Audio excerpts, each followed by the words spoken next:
Let me ask you a couple more questions before we get you off the phone here.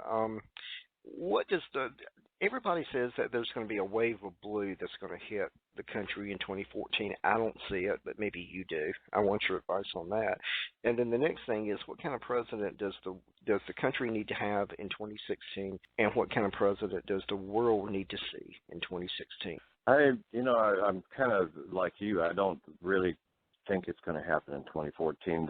And the reason being primarily that Democrats do not tend to come out in the off-year elections like they do in presidential years. I think they're going to make a good run for the money. The guy running for governor just screwed up. He's paying women less than men in the Attorney General's office, Greg Abbott. So that gives them a bit of an advantage. But the problem is still that when in our primary election, we only had 3.7% people voted in the Democratic primary.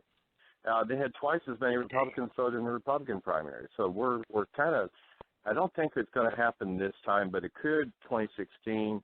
And to answer that, I really think we need someone like Hillary Clinton because, for going back to what I just said, she's got global experience. She really does know what the hell is going on, who all the players are. This is not some kind of George Bush who was in 3 countries as a tourist before he became president. And I must say, even Obama did not really have much global experience, and it shows. They just, and I can see why, because if I hadn't been in these countries, it was like total blank slate as to what the hell's going on really there, right? And then you got these advisors. Well, yeah, you got advisors. Well, they always disagree. So which one are you going to listen to, right? And then you're guessing. Yeah. And you can't guess in this thing without screwing up.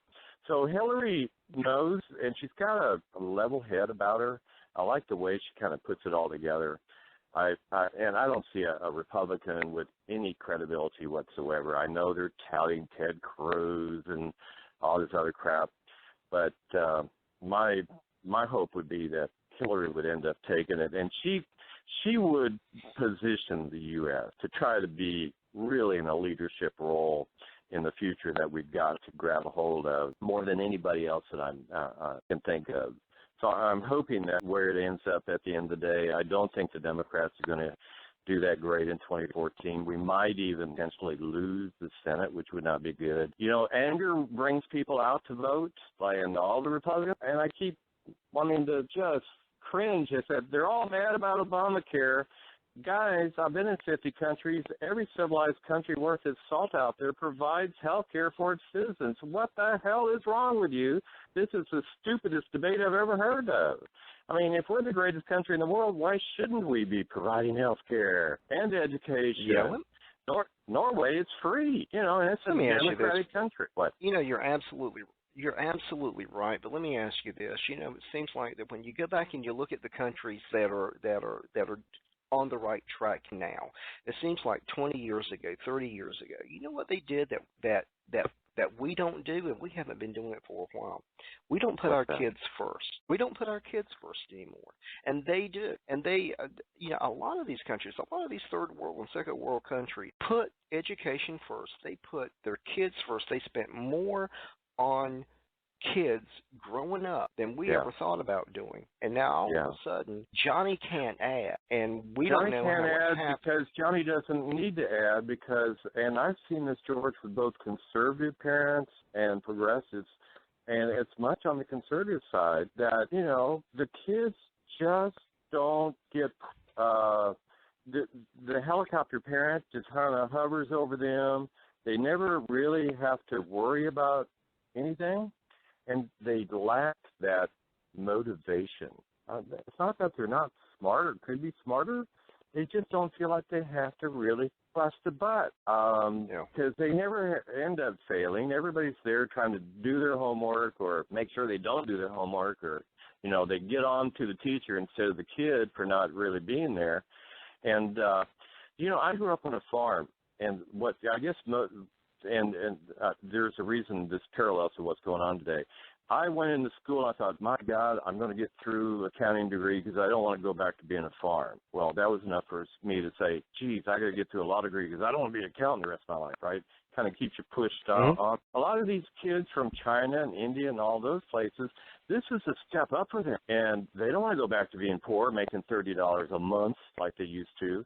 So they're getting those math degrees, those science degrees, those higher education things. Our kids are playing Candy Crush all day. What? Yeah. Yeah. You're right. In the Candy Crush tournament for, the global economy? I don't think so. And so what worries me is we've gotten complacent. We've gotten on easy street. And it's not about welfare. It's just our mentality. We don't think we have to bust a butt doing that. And that's why we're going to get our butts creamed by these up-and-coming developing countries, mainly from Asia, that really are putting it in their education. I see a lot of Americans just don't, education, and guys, that's all you got. You can't do it without that basic, and you got all these kids coming to college, can't even read, can't even spell. I mean, I can't tell you how many people on Facebook are so smart, but they can't spell. I'm not really impressed with that. So we've got to somehow figure out a way to light a fire under our own people so that we can, because we've got the intelligence, but if we don't really, like I said, 2 million unfilled high-tech, high-paying jobs here in the U.S. with not Americans to fill them. Oh, my God, I got to know how to run a computer. I got to have the math skills to run a computer-controlled manufacturing thing. Well, yeah.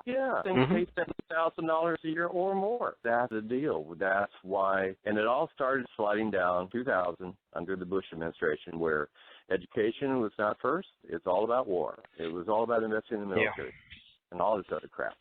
And so we went off the track there. We got to get back to it, George. Got to get back to it. I know. I'm with you. Let me ask you one more question. I know I've taken up a lot of your time. How do you lose the 777? Damn good question. I've been a Civil Air Patrol pilot, done search and rescues. I've done a couple spots for the TV channels on this thing. And I told them on the local TV channel a few days ago, I said, I've been doing this since 1991, since the first Gulf War, and this is the strangest case I've ever seen in my life. It makes no sense. Normally, if you're going to hijack the thing, you're going to know about it.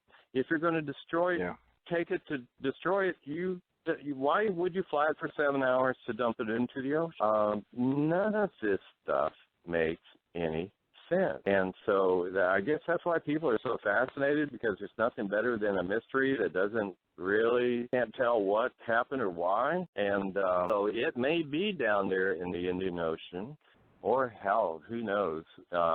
But why would we do that? He said, George, let me tell you something. We can position satellites over the Indian Ocean, and we can pick up a life preserver from 2,500 miles down, and we can pinpoint that light. And there's the way he said it, it just does not make any damn sense that a Boeing 777 would just disappear with no oil slick, life preserver, nothing. I mean, you would see something floating on the water, and they would be able to pick it up. But it makes you wonder, did it really go that way? Did it go somewhere else? I really think part of the discussion is valuable in that we're still using kind of 20th century technology in the 21st century.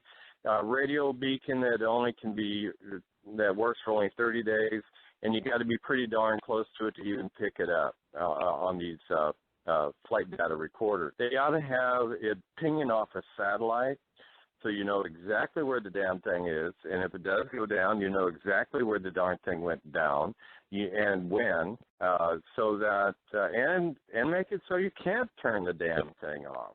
There's no reason for a large commercial airliner to turn off a transponder to be invisible. It defeats the whole purpose. You want other traffic seeing where you are, and not to mention the controllers. So we're going to have to update our international and our flight codes.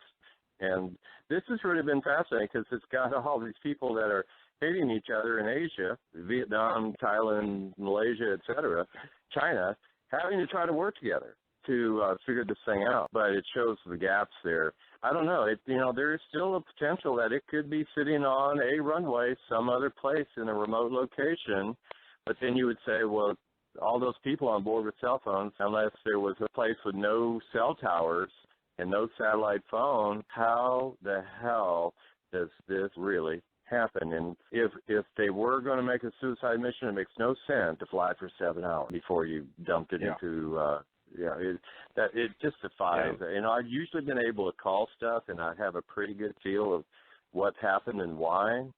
No such thing on this case at all. I have got no clue. Well, regardless of what happens, one of the things that the colonel told me, he said, you know what, George, you can bet your bottom dollar that regardless of whatever happened to that plane, they are having conversations in Washington now about all of these other countries, the technology that they've got, and they're sitting around in some conference room going, we didn't know they were that smart. We didn't know that they could pinpoint and have that much technology. We need to improve ourselves.